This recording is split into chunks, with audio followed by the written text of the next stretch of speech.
જય સ્વામિનારાયણ. ભગવત સ્વરૂપની જોરદાર વાતો 33.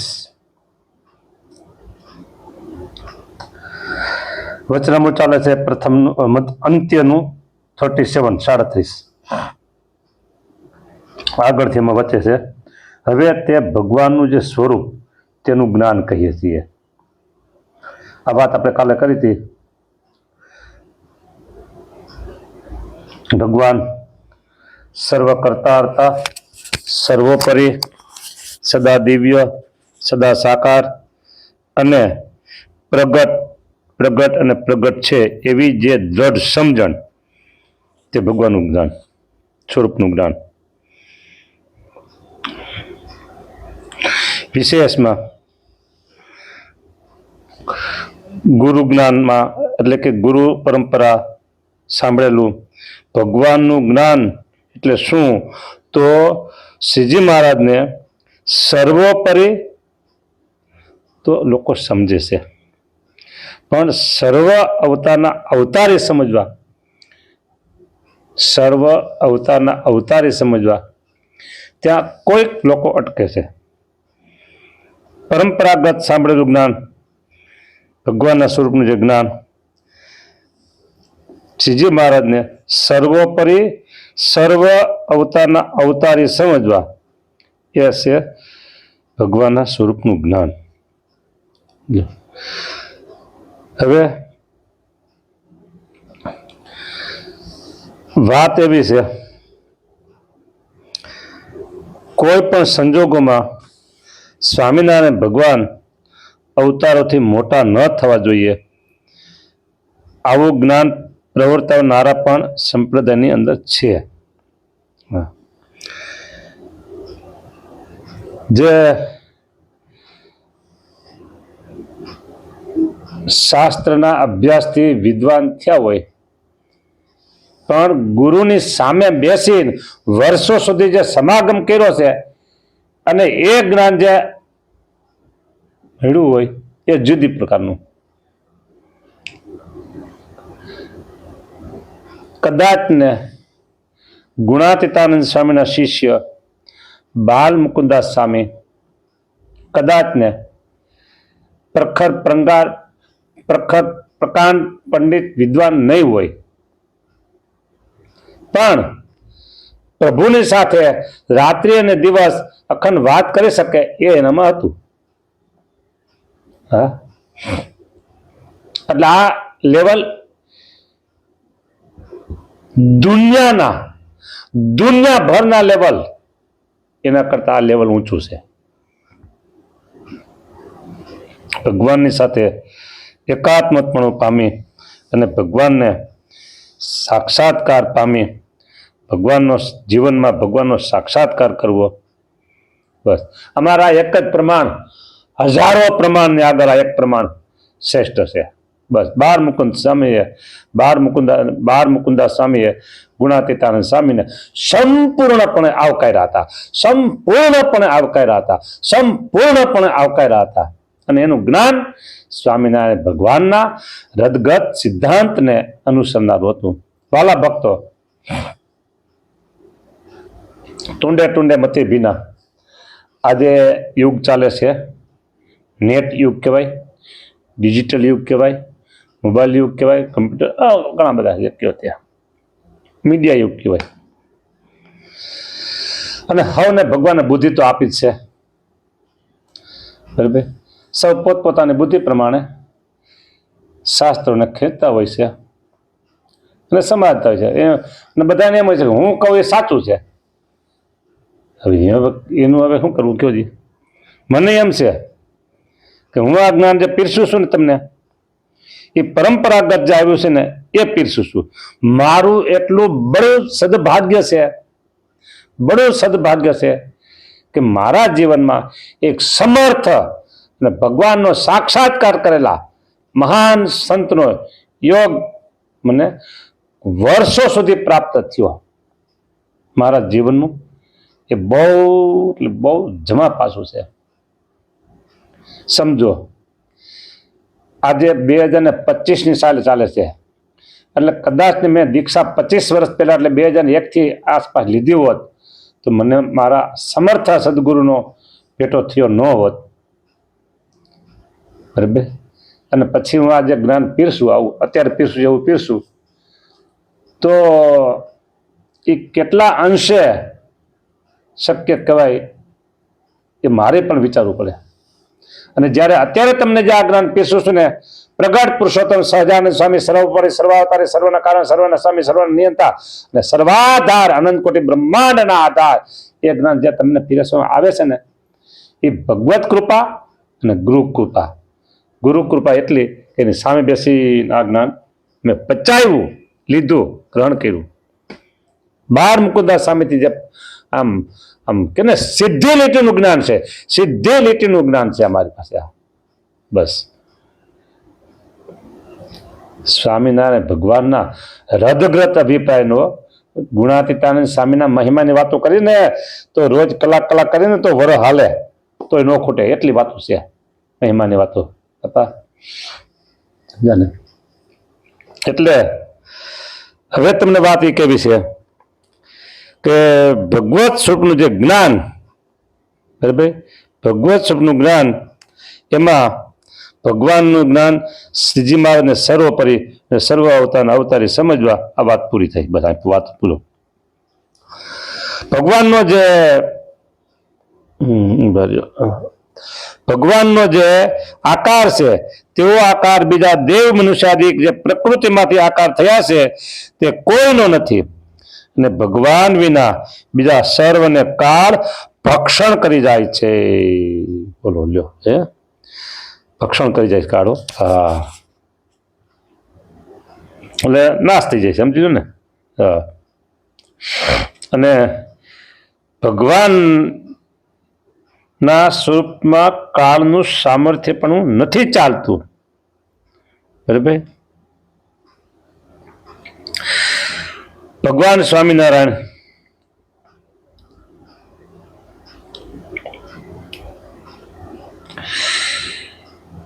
એ સર્વોપરી તો છે જ, સર્વ અવતારોના અવતારી પણ છે અને સર્વના કારણ પણ છે.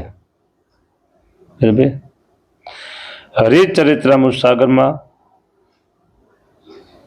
એવું કહેવામાં આવ્યું છે કે આવા જે સત્પુરુષ છે ને એ ભગવાનને રહેવાનું પાત્ર છે. બરાબર. તો ભગવાન સ્વામિનારાયણ કાળ ભક્ષણ નથી કરતા. બરાબર. ભગવાન વિના બીજા સર્વને કાળ ભક્ષણ કરી જાય છે અને ભગવાનના સ્વરૂપનું કાળનું સામર્થ્ય પણ નથી ચાલતું. એવા ભગવાન છે ને ભગવાન જેવા તો એક ભગવાન જ છે, પણ બીજો કોઈ નથી. અને ભગવાનના સાધર્મ્યપણાને પામ્યા એવા જે ભગવાનના ધામમાં ભક્ત છે તેનો આકાર પણ ભગવાન જેવો જ છે. અહીંયા પાછી મોટી વાત આવી. સાધર્મ્યપણાને પામવા, સમાન ધર્મ. શ્રી મહારાજના સિદ્ધાંત અનુસાર કોઈ પણ ભક્ત ભગવાન થઈ શકતો નથી. કોઈ પણ ભક્ત ભગવાન થઈ શકતો નથી, પણ સમાન ધર્મને તો પામી શકે છે. સાધર્મ્યપણું સમાન ધર્મને તો પામી શકે છે.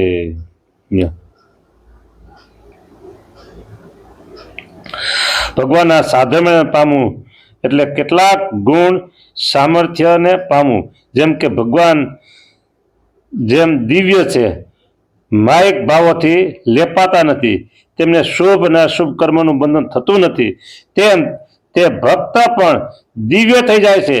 એટલે એમને પણ માયિક ભાવ કે શુભ અશુભ કર્મનું બંધન નથી. ભક્ત પણ કાળ કર્મ અને માયાથી રહિત થાય છે. આવું પ્રથમનું 62 છે, સારંગપુરનું 11મું છે અને મધ્યનું 66 છે. તદુપરાંત ભક્ત ભગવાનના સત્ય શૌચાદિ કલ્યાણકારી ગુણો પ્રાપ્ત કરે છે. આ પ્રથમનું 77 અને મધ્યનું 67 એટલે 67. તેમ છતાં ભક્ત ક્યારેય પણ ભગવાનનું સંપૂર્ણ સાધર્મ્ય અર્થાત બધા જ ગુણ ઐશ્વર્ય પામી શકતો નથી, કારણ કે ભગવાનનું કર્તુમ અન્યથા કર્તુમ સામર્થ્ય, જગતનું સર્વકર્તાર્તાપણું અને નિયંતાપણું વગેરે ગુણો ભક્તમાં ક્યારેય આવતા નથી, સમાન ધર્મ હોવા છતાંય. સમજાને? તેથી તો ભગવાન અને ભક્ત વચ્ચે સ્વામી સેવકપણું હંમેશા રહે છે. સારંગપુરનું 17મું, કાર્યાણીનું 10મું છે, લોયાનું 13મું છે, મધ્યનું 67 છે અને અંત્યનું 37. આપણે એ જ ચાલે છે, અંત્યનું 37. લ્યો બરાબર.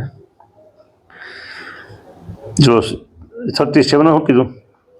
ભગવાન જેવા તો એક ભગવાન જ છે, પણ બીજો કોઈ નથી. અને ભગવાનના સાધર્મ્ય પણ પામ્યા એવા જે ભગવાનના ધામમાં ભક્ત છે તેનો આકાર પણ ભગવાન જેવો છે, તો પણ તે પુરુષ છે અને ભગવાન પુરુષોત્તમ છે, સર્વમાં શ્રેષ્ઠ છે, એમને ઉપાસ્ય છે, એમને એટલે ભક્તને, ને સર્વેના સ્વામી છે. એ મહિમા, એ ભગવાનના મહિમાનો કોઈ પાર પામતા નથી. લ્યો, એવા દિવ્ય મૂર્તિ જે ભગવાન તે નિર્ગુણ છે, ધ્યેય છે, અને એનું જે ધ્યાન કરે છે ને તે ભક્ત પણ નિર્ગુણ થઈ જાય છે. બોલો, ધ્યાન કરે છે ને એ ભક્ત નિર્ગુણ થઈ જાય છે. બોલો, નિર્ગુણ એટલે એનામાં માયાનો કોઈ ગુણ નહીં હો. એને નિર્ગુણ કહેવાય. બોલો,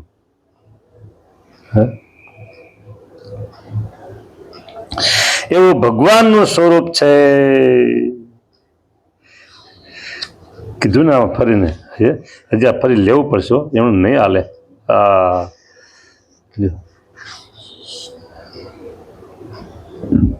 થોડીક વાર ફરીને લઈ એટલે આ કથા પૂરી થશે. બીજા ભાગમાં પછી આગળ જોઈશું.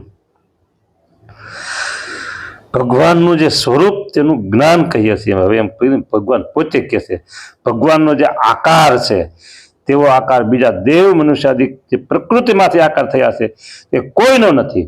આગળ અને ભગવાન વિના બી આ સર્વને કાળ ભક્ષણ કરી જાય છે. ભગવાનના સ્વરૂપમાં કાળનું સામર્થ્ય પણ ચાલતું નથી. એવા ભગવાન છે ને ભગવાન જેવા તો એક ભગવાન જ છે, પણ બીજો કોઈ નથી. બસ વાત પૂરી થઈ ગઈ. બીજો કોઈ નથી. લ્યો, અને ભગવાનના સમાન ધર્મ એટલે કે સાધર્મ્ય પણ એવા છે. ભગવાનના ધામમાં ભક્ત છે તેનો આકાર પણ ભગવાન જેવો છે. આકાર ભગવાન જેવો છે તો પણ તે પુરુષ છે ને ભગવાન પુરુષોત્તમ છે, તે સર્વમાં શ્રેષ્ઠ છે ને એમને ઉપાસ્ય છે ને સર્વના સ્વામી છે ને એમને ઉપાસ્ય એટલે ભક્તને ઉપાસ્ય ને એ ભગવાનના મહિમાનો કોઈ પાર પામતા નથી. હવે આમાં કોને લેવા કયો? મને એમ થાય કે હું ભગવાનનો મહિમા કહી દઉં, પણ જો ના પાડી, કોઈ પાર પામતા નથી. અતિ અપાર અપાર અપાર અપાર અપાર ભગવાનનો મહિમા છે. હવે આટલો મહિમા કીધો, બરાબર, ને આપણે એમ કહીએ ભગવાન આવા છે, ભગવાન આવા છે. આપણે પ્રમાણો આપી આપીને કહીએ, એ તો આપણા મનનું સમાધાન કહેવાય. બરાબર, બાકી ભગવાન તો અપાર અપાર અપાર છે. એવા દિવ્ય મૂર્તિ જે ભગવાન તે નિર્ગુણ છે ને ધ્યેય છે. નિર્ગુણ છે અને ધ્યેય છે. હા, ધ્યેય એટલે ધ્યાન કરવા યોગ્ય છે. નિર્ગુણ છે, ધ્યેય છે. બસ, ધ્યેયો નારાયણો હરિ. ધ્યાન કરવા યોગ્ય તો એક ભગવાન પોતે જ છે, બીજા કોઈનું ધ્યાન ન થાય. હે હજી એ બધી કોઈનું ધ્યાન ન થાય ને પતિવ્રતાની ભક્તિના વચનામૃત આપણે લેવાના છે, બરાબર. એમાં કોઈનું ધ્યાન ન થાય. ભગવાન સ્વામિનારાયણ બોલ્યા છે, પાંચમામાં ભગવાન સ્વામિનારાયણ ભગવાન બોલ્યા છે, પાછળ પાંચમામાં બીજામાં ભગવાન બોલ્યા છે, બરાબર. પણ જયારે પતિવ્રતાની ટેક આવે છે ત્યારે નંદ સંતોએ હમ તો એક સહજાનંદ સહજાનંદ બધા જ છેદ ઉડી જાય. हमारे मन स्वामीनारायण दूसरो नो भावे कोई नहीं. बस आवा जोरदार शब्दों है ने ये गोखी राखवा, जोरदार पावरफुल शब्दों है ने ये राखवा अपने जीवन में. नहीं तो है ने उपासना फगी जाए ने तो कल्याणी फगी जाए, समझे ने. उपासना फगी એટલે કલ્યાણ ફગી જ ગયું. હા, એ સમજી રાખો, ચોક્કસ વાત છે. બાકી આપણે શાસ્ત્રના અભ્યાસમાં ડંકો વગાડી દઈએ, પણ જો અવતારોની સાથે ભગવાનને સમજ્યા એટલે મોક્ષની સાથે આપણે હારી ગયા છીએ, મોક્ષ બાબતમાં હારી ગયા, સમજી રાખવાનું. સારું, લ્યો આટલું કહી જાય છીએ. અહીંયા આપણા પૂરું દિવ્ય મૂર્તિ છે, ભગવાન નિર્ગુણ છે, ધ્યેય છે, એનું જે ધ્યાન કરે છે તે નિર્ગુણ થઈ જાય છે, એવું ભગવાનનું સ્વરૂપ છે. લ્યો આપણે પણ નિર્ગુણ થઈ ગયા એનું ધ્યાન કરીએ એટલે જય સ્વામિનારાયણ. સારું, લ્યો હાલો.